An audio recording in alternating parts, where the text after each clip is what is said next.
That's all the way out. Oh, you can see me.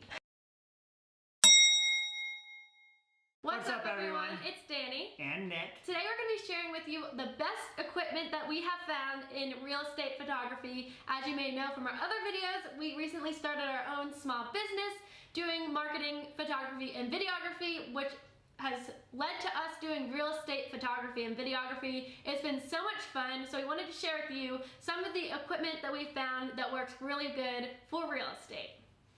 Obviously, the first thing you're going to need is a camera.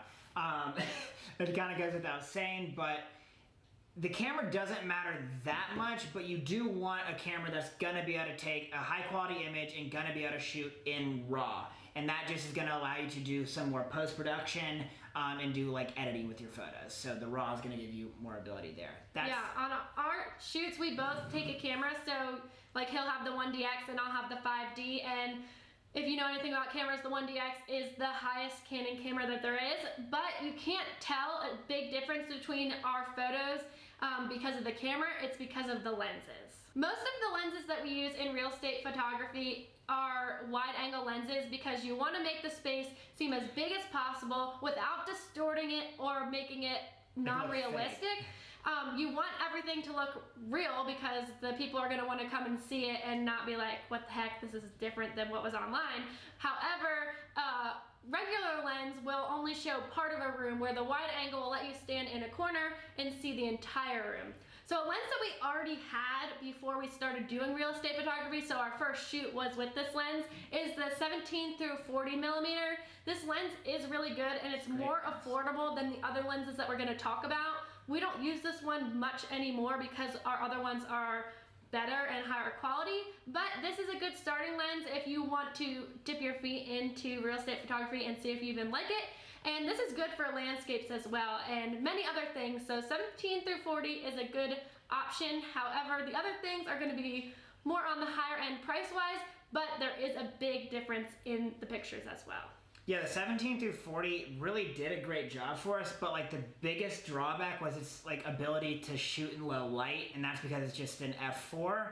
The other lenses we're going to be talking about are going to be able to go that lower aperture, and that's why they cost more. So the 24 millimeter, this is a 1.4 aperture.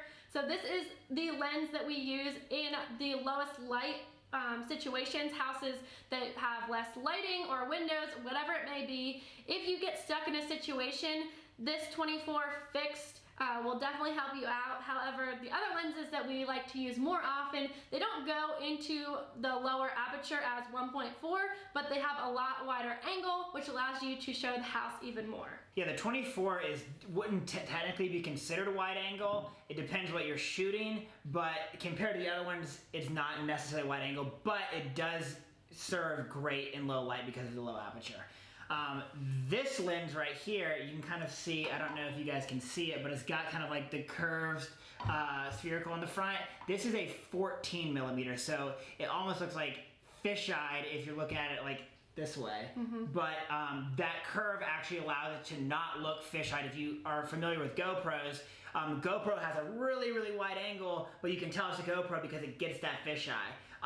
This actually makes it look non-distorted at all, basically no distortion. So it's going to look flat, the lines are going to be flat, and it's going to look really, really nice. If you stand in a corner of this room, you know, and if it's right here, you're going to be able to see basically almost everything in front of it, kind of like 180 across. So this is a great lens for shooting in a lot of different rooms. It goes down to 2.8 for the aperture, so it's really hard to beat for a good inside lens. The last lens that we wanted to talk about today is actually the lens that is on the camera right now, and it is a 16 through 35 lens. So it is still a wide angle, not as low as the 14, but 16 is perfectly fine as well. I love to shoot on this lens because you can zoom in a little bit if you need to, so then you're not physically moving every second. You could just zoom in a little bit if you need to, where the 14 is a fixed lens, so anytime that you want something to be different, you have to physically move the camera. I like to take the lazy route. Well, I mean, it also gives you a different perspective, and like when we're taking the front outside picture of the house, this is a lot of times the lens that we're going to choose because you can kind of stand far away. If you need to zoom in a little bit, and make it look right, that's going to probably be a better representation of the outside of the house. And when you get inside, it still does well because it's going to give you that wide angle. But if you do want to get closer, it has that ability as well. And if you're watching this video and you are like, you just said you're shooting on that lens and this doesn't look like a wide angle, that is because we zoomed it in.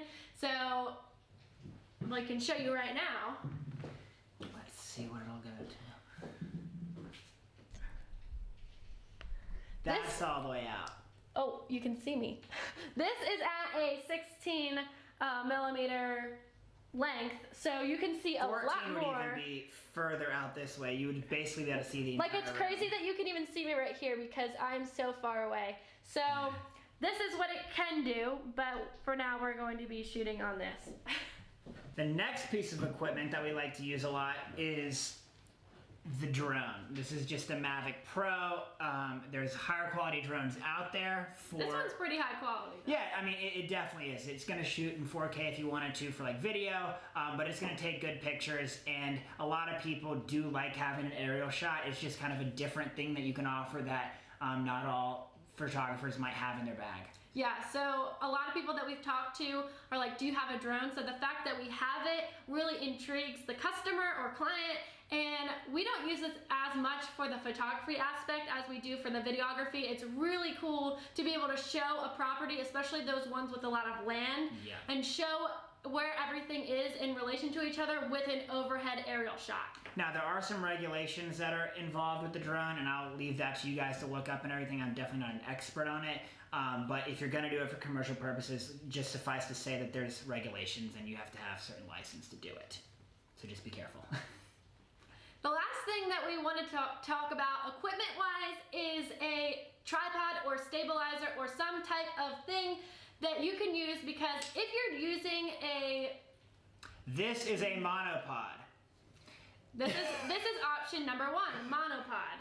Number 2 would be the tripod, which is what we're shooting on now. And if you're doing videos, you could have a Ronin or some type of stabilizer to help hold your video. But today we're going to be talking about photography and the importance of why you need to have one of these monopods or tripods. The tripod is probably my favorite just because you're going to get the most stable shot.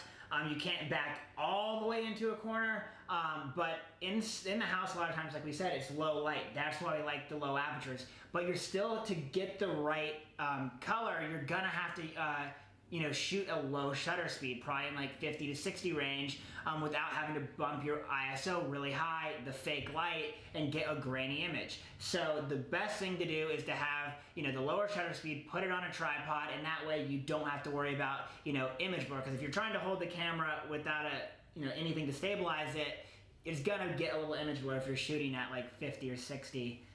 You could even take it. You could take it to the next level. Nicholas does this sometimes, but a lot of times it's not necessary. It's to use the clicker so that your hand's not even moving the camera at all. Shutter. You can use the remote shutter and then click the button that way. So then there's literally no possible way that the camera can move. But a lot of times it's not that necessary in real estate photography. So that's the basic equipment that we use when we're shooting real estate photography. It can differ a little bit for video, like Danielle said, like an image stabilizer, like the Ronin. So if you want a video on real estate videography, let us know. But basically the gear is going to be the same for both of those. But what it does come down to is obviously like the perspective and like how the images are shot, and then the post-processing and all that stuff. But the gear is important. You do have to have the right gear.